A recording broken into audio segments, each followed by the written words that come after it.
Hi. The last time I spoke to you, I said I was going to go down to the tool shed and sharpen my chisels. Well, I did.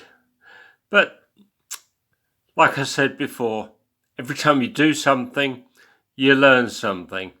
And it turns out that there's more to sharpening chisels than I knew. This is my collection of chisels. As you can see, they're a mixed bunch. Some of them I inherited from my father. Some of them, one or two of them, I bought for a specific purpose. And at least one or two of them I found. But as you can see, they're quite a wide-ranging set, and you can do a number of things with them. There's little ones like this one, or this one, and quite wide ones like this one. And gouges with a curved blade, which you can use to cut out holes from pieces of wood. But I took them down to the shop and I sharpened them. They are sharp.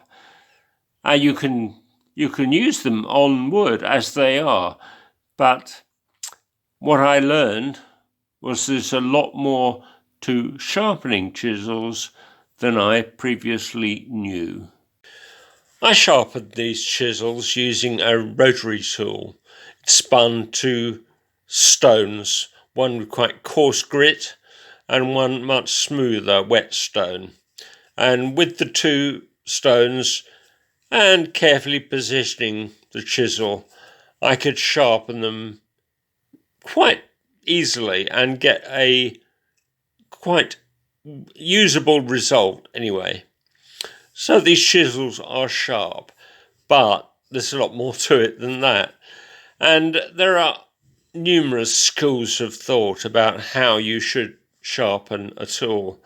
If you look on YouTube, there are hundreds of videos about sharpening tools, knives, axes, chisels, saws, all kinds of things, drills too.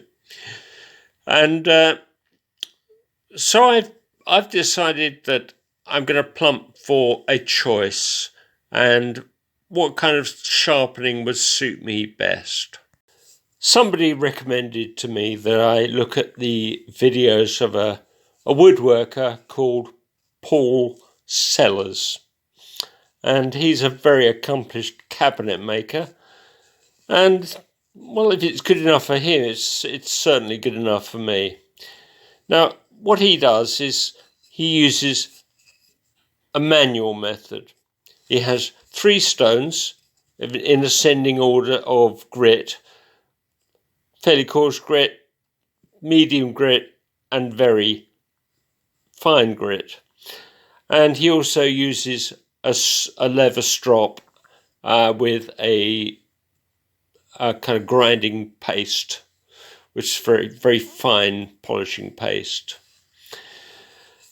And his method is to look, first of all, at the back of the chisel and make sure that that is flat by grinding it on his flat stones.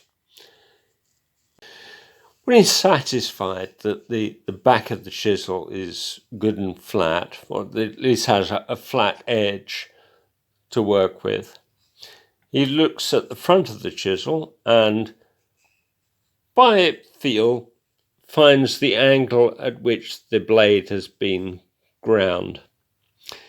Then he works that on his coarser stones until he's satisfied. Then he moves on to the medium stone, finally onto the fine grit stones. And then he finishes it off by polishing it with a strop and some cutting paste. And doing it that way, he achieves a very good working finish. And every now and again, while he's working, every half hour or so, he might stop and repeat the last part of the process, just the fine polishing, repeat that and bring the edge back.